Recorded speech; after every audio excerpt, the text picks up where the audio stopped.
அதே போல 4ஆம் அதிபதி 6ல் இருக்கிற போதும் 11ஆம் அதிபதியாக இருக்கக்கூடிய செவ்வாய் உங்களுக்கு 6ஆம் வீட்டுக்கு வரும்போது வரக்கூடிய லாபம் கொஞ்சம் கடன் கட்டுறதுக்கும் நோய்க்குமே செலவு பண்ண வேண்டிய ஒரு சூழ்நிலைகள் வந்துடும்.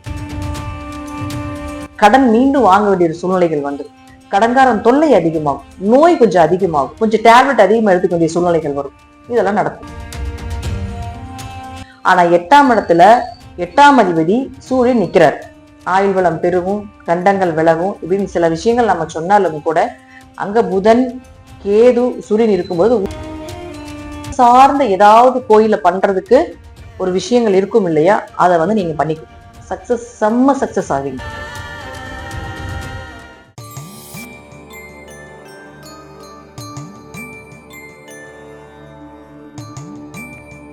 திருச்சிற்றம்பலம். தென்னாடுடைய சிவனை போற்றி, எந்நாட்டவருக்கும் இறைவா போற்றி. டெம்பிள் எக்ஸ்பிரஸ் சேனல் நேயர்கள் அனைவருக்கும் அன்பான வணக்கங்கள். இன்னைக்கு நாம ஆவணி மாத பலன்களை பத்தி பார்க்க போறோம். அதற்கு முன்னாடி நம்மளுடைய சேனலை சப்ஸ்கிரைப் பண்ணிக்கோங்க. இந்த மாதம் பார்த்துட்டீங்கன்னா என்னென்ன கிரகங்கள் மாறுறாங்கன்னு பார்க்கலாம். இறுதியாக என்ன வழிபாடுகள் செய்யலாம், அதை செய்யும் பொழுது நமக்கு என்னென்ன மாதிரி பிரச்சனைகள் விலகி யோகங்கள் வரப்போகுது அப்படிங்கறதை முழுமையாக பார்க்கலாம். மகர ராசிக்குண்டான ஆவணி மாத பலன்கள் எப்படி இருக்கும் அப்படிங்கறத பார்க்கலாம். மகர ராசியை பொறுத்த வரைக்கும் பாத்துட்டீங்கன்னா ஆவணி மாதத்துல உங்க ராசி அதிபதியாக இருக்கக்கூடிய சனி பகவான் வக்கர கதியில இருக்காரு. ஆல்ரெடி நம்ம சொன்ன விஷயம்தான். சனி வக்கரமாக உங்க ஜாதகத்தில் இருந்து விட்டால் பெரிய யோகத்தை வாரி வாரி வழங்குவார். தனஸ்தானாதிபதியாக இருக்கிறதுனாலயும் பண வரவுக்கு குறைவு இருக்காது. ஏதாவது ஒரு வழியில உங்களுக்கு பணம் ரோல் பண்ணி கொடுத்துருவார், தேவைகளுக்கு கொடுத்துருவார் அப்படிங்கிற அமைப்புகள் உண்டு. அப்படி பார்க்கும்பொழுது இந்த மாதம் 4 மற்றும் 11ஆம் அதிபதியாக இருக்கக்கூடிய செவ்வாய் 6ஆம் வீட்டுல போய் இந்த மாசம் முழுவதும் அங்கதான் இருப்பார். பிளஸும் இருக்கு, மைனஸ் இருக்கு. பிளஸ்ஸா சொல்ல போனுச்சுன்னா உங்களுக்கு பாத்தீங்கன்னா ஹோம் லோன் கிடைக்கும். வண்டி வாகனங்கள், இடம் வாங்குறது அல்லது தொழிலுக்காக ஏதாவது ஒரு பிசினஸ் பண்றதுக்காக ஒரு லோன் அப்ளை பண்றீங்க, லோன் வேணும் அப்படின்னு நினைச்சீங்கன்னா தாராளமா அப்ளை பண்ணுங்க, லோன் கிடைக்கும், சாங்ஷன் ஆகும். உங்க பக்கம் சப்போர்ட்டிவா நிறைய விஷயங்கள் இருக்கு. டாக்குமெண்ட் எல்லாமே கொஞ்சம் கரெக்டா இந்த டைம்ல எல்லா விஷயத்தையும் நீங்க கிளியர் பண்ணி கொடுப்பீங்க. அந்த அமைப்பெல்லாம் இருக்கும். கொஞ்சம் மைனஸா சொல்ல போனா உடம்பு ஆரோக்கியத்துல கவனமா இருக்கும். உடம்பு சார்ந்த விஷயத்துல, மனம் சார்ந்த விஷயத்துல கொஞ்சம் சஞ்சலங்கள் ஏற்படும். அதே போல 4ஆம் அதிபதி 6ல் இருக்கிற போதும் 11ஆம் அதிபதியாக இருக்கக்கூடிய செவ்வாய் உங்களுக்கு 6ஆம் வீட்டுக்கு வரும்போது வரக்கூடிய லாபம் கொஞ்சம் கடன் கட்டுறதுக்கும் நோய்க்குமே செலவு பண்ண வேண்டிய ஒரு சூழ்நிலைகள் வந்துடும். அப்ப இதெல்லாம் கொஞ்சம் கவனமா பாத்துக்கணும். அப்ப என்னென்ன வருது, என்ன செய்யலாம், என்ன செய்ய வேண்டாம் அப்படிங்கிறது கொஞ்சம் இந்த பணம் எல்லாம் வர்றப்போ கொஞ்சம் பார்த்து எடுத்து வைத்துக் கொள்வதுங்க ரொம்ப நல்லது. இது ஒரு விஷயம். 2வது விஷயம்னு பாத்துட்டீங்கன்னா உங்களுக்கு சுக்கிரன் 5 மற்றும் 10ஆம் அதிபதி நீசமாகிறாருங்க. நல்லா புரிஞ்சுக்கணும். 5ஆம் அதிபதி நீசமானா குழந்தைகளுடைய ஆரோக்கியத்துல கவனமா இருக்கு.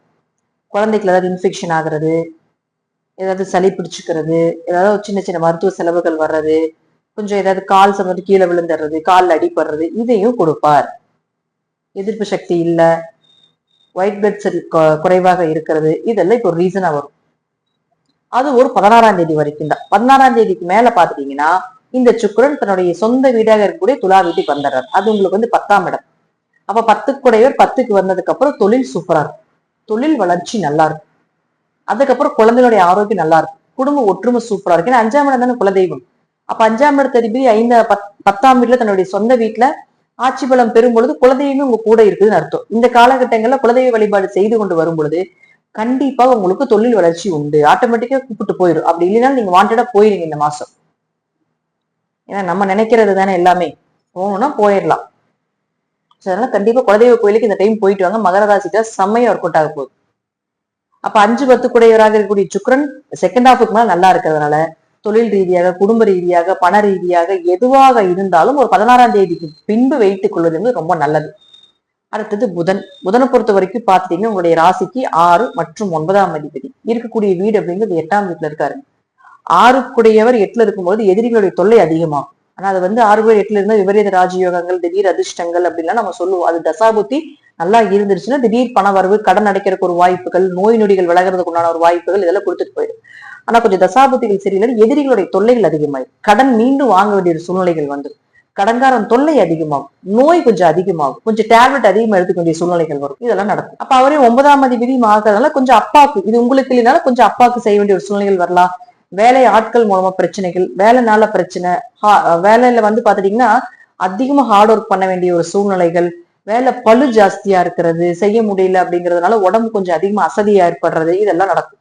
மனசு அதனால கொஞ்சம் சங்கடங்கள் ஆகிறது, இதெல்லாம் ஏற்படுத்தி கொடுக்கும். என்னடா இது இப்படியே போயிட்டு இருக்கு, லைஃப் நல்லா இருக்குன்னு சொல்றாங்களே. ஏன்னா குரு பார்வை இருக்கும் பொழுது கொஞ்சம் அதை வந்து மோட்டிவேட் பண்ணி கொடுக்கும், அடுத்த கட்டத்துக்கு கொண்டு போகும். ஆனா உங்களுக்கு உண்டான அந்த கிரகங்களுக்கு உண்டான மாதம் மாதம் மாறும்பொழுது அந்த கிரகங்கள் தன்னுடைய வேலையை செம்மனா கரெக்டா செஞ்சுட்டு தானே போகுது. சோ அப்ப சின்ன சின்னதா இந்த மாதிரி எல்லாம் வரத்தான் செய்யும், பயப்பட வேண்டியதில்லை. ஏன்னா 21ஆம் தேதிக்கு மேல புதன் வந்து தன்னுடைய சொந்த வீடாக இருக்கக்கூடிய கன்னி வீட்டுக்கு ஆட்சி உச்ச பலம் பெற்று வருகிறார். அப்ப ஆட்சி உச்ச பலம் பெற்று வரும் பொழுது 9ஆம் அதிபதி 9ல் இருக்கும் பொழுது கண்டிப்பாக அப்பா மூலமா உதவிகள் கிடைக்கும், அப்பா சொத்துக்கள் கிடைக்கும்.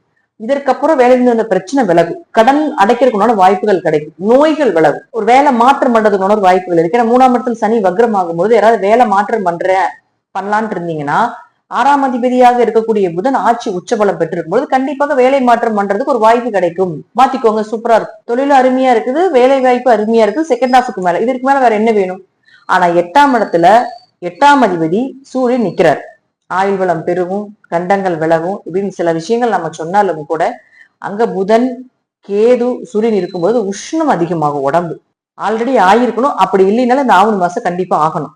கண் பிரச்சனை வரும், தலைவலி வரும், ஆசனவாய் பிரச்சனை, மர்ம உறுப்புகள் சார்ந்த இன்ஃபெக்ஷன் ஆகுது, இதெல்லாம் நடக்கும். அதெல்லாம் கொஞ்சம் ட்ரீட்மெண்ட்டுக்கு கொஞ்சம் செலவு பண்ண வேண்டிய அமைப்புகள் இருக்கு. அதே போல மறைமுக எதிரிகள் நிறைய சேர்த்துக்குவாங்க, உங்களுக்கே தெரியாது, கடைசியே தான் தெரியும் இவன் தான் என்ன இப்படி பண்ணிட்டானா, நான் வேற யாரும் நினைச்சிட்டு இருந்தேன், யாருன்னு தேடிட்டு இருந்தேன், ஆனா என் பக்கத்துல இருக்கிறவனே எனக்கு துரோகம் பண்ணிட்டானே அப்படிங்கறதெல்லாம் மகரத்துக்கு நடக்கும். ஸோ மகரம் ஆரோக்கியத்துல ரொம்ப கவனமா இருக்கணும் இந்த மாசம். கொஞ்சம் தேவையில்லாத ஒரு விரைய செலவுகள் உண்டு, அதனால ஆரோக்கியத்துல கவனமாக இருந்து கொள்வது ரொம்ப ரொம்ப ரொம்ப நல்லது.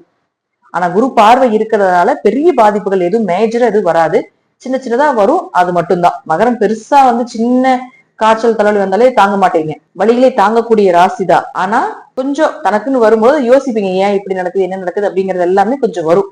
ஸோ அதெல்லாம் வந்து ஒரு ஃபர்ஸ்ட் ஹாஃப்ல மட்டும்தான் அந்த கவலைகள் இருக்கு. செகண்ட் ஹாஃப்ல வந்து எல்லாமே டோட்டலா அப்படியே மாறி, ஃபர்ஸ்ட் ஹாஃபுக்கு செகண்ட் ஹாஃபுக்கு டோட்டலா எல்லாமே மாறிடும். செவ்வாய் மட்டும்தான் ஏதாவது மன ரீதியாக சின்ன சின்ன பிரச்சனைகளை கொடுத்துட்டு இருப்பாரே தவிர மற்றபடி புதனாக இருக்கட்டும், சூரியனாக இருக்கட்டும், சுக்கிரனாக இருக்கட்டும், ஓரளவுக்கு நல்ல பலன்களை கொடுத்துருவாரு. உங்க ஜாதத்துல சூரியன் கேது, சூரியன் ராகு சேர்க்கை இருக்குன்னா இந்த மாதத்துல போய் திடீர் தர்ப்பணம் கொடுக்கறது மிகப்பெரிய பரிகாரம். தாய் தந்தை இருக்கு, உங்களுடைய முன்னோர்கள் இல்லாதவங்களுக்கு, இவர்களுக்கு எல்லாமே பாத்துட்டீங்கன்னா கொஞ்சம் பிதிர்தோஷ நிவர்த்தி திலகோமம் எல்லாம் பண்ணிட்டு வரும் பொழுது ஒரு இந்த நோயிலிருந்து தப்பிச்சு வர்றதுக்கு உண்டான ஒரு வாய்ப்பை நிச்சயமாக ஏற்படுத்தி கொடுப்பார் அப்படிங்கிற அமைப்புகளும் உண்டு இந்த மாசம்.